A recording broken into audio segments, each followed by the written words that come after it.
Okay, hi guys. So, andito na naman tayo for another tip on how we can enjoy the features of our M-Zoom.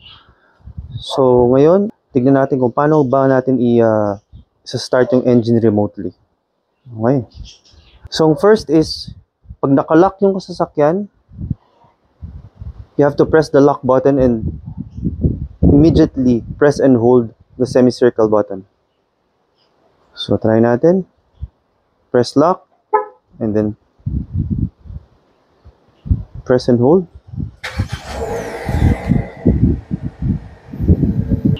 Para patayin na makina, press and hold din ulit tong semicircle.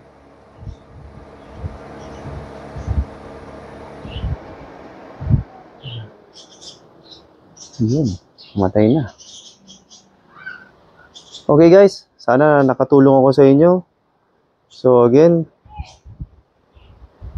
importante na ipe-press nyo yung lock, tapos immediately press this one, press and hold this one. Kasi kanina ko sinubukan ko na pag pinrest ko yung lock, tapos medyo matagal yung antay ko bago to pinrest tong semicircle, hindi siya gumagana. So dapat press, tapos sabay press and hold kagad. Okay, thank you for watching.